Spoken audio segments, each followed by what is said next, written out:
Hey YouTube, what's chill? It's your old pal Fluffshit back here with another video, and today, something I've really been wanting to do for a while, but haven't for whatever reason. I've seen a lot of false narratives surrounding racial progress and partisan support for such racial progress.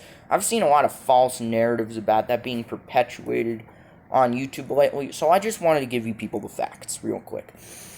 So, way back in the day, once Democratic and Republican parties split, and the Federalist Party was, nixed, and once the Whigs sort of stopped winning elections, the Republicans were the more progressive party on almost all issues, especially on issues such as race and in slavery. Republicans were the ones opposing that. Right? Democrats were the ones who were trying to prevent a certain racial progress.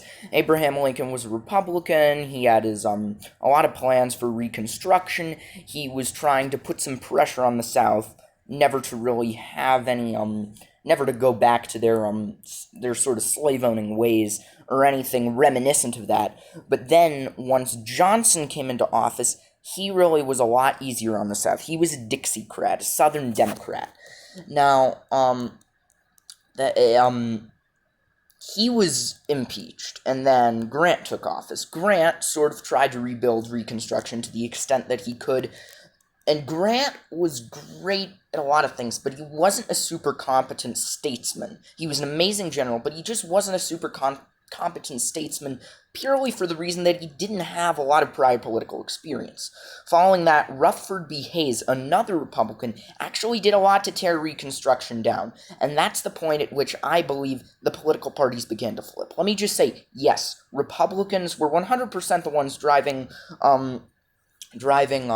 racial progress and stuff like that in the 19th century, but there's a reason I'm a Democrat today, which is that it's since flipped. A lot of people talk about, like, a lot of Republicans especially say, oh, we're the party of racial justice and stuff like that. Well, in 1865, yes, you were. I would have been a Republican in the 19th century. If before 1877, I would have been a Republican. I mean, yes, in the election of 1877, I believe I would have supported Samuel J. Tilden over Rutherford B. Hayes, for the reason that Hayes really wanted to tear down Reconstruction. But prior to that, I would have 100% been a Republican.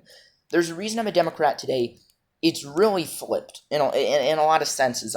You look at presidents immediately following Hayes. You got Garfield, Arthur, and then a few others, guys like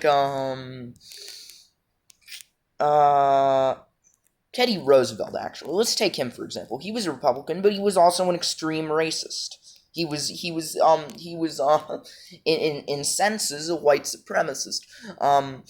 And you look following that, really, yes, I admit FDR's programs in a lot of ways were flawed, and one of the major ways was that they didn't help black people a lot, especially in the New Deal programs. They gave white people the first shot at getting houses. But after that, I really think the Democrats really definitely became the ones driving racial progress. I think the election of 1964 is extremely important to look at. That's Johnson and Goldwater. I hear a lot of Republicans online, on YouTube, wherever, out loud, whatever, perpetuating the myth that Lyndon B. Johnson was a racist. Well, in some senses, he probably was a racist. He said some questionable things, to say the least, but he passed groundbreaking civil rights legislation, and if you really look at it, Dixiecrats, they're the ones who really wanted things to go back to, like, the 1860s, where slavery was still allowed. They were the ones who really didn't want any kind of racial progress. There's a reason that the Dixiecrats overwhelmingly voted for Goldwater over Johnson. They nixed their party lines. They just just ignored their party lines and voted strong for Goldwater in '64. Now, Johnson won that election and went on to pass the Civil Rights Act of 1964, and I think it's important to note that the candidate the Dixiecrats voted for, Goldwater, he actually voted against the Civil Rights Act of 1964 because he believed the clause that would refuse businesses the right to refuse service to anyone based on religion, race, sex, sexual orientation, or creed, anything like that. He thought that inhibited the will of private organizations. So Goldwater was not a good guy in terms of racial progress. He was not that good. And nowadays, you look at what's going on. There's the whole Black Lives Matter movement now, which started in 2013, I believe, shortly after the 2012 killing of Trayvon Martin.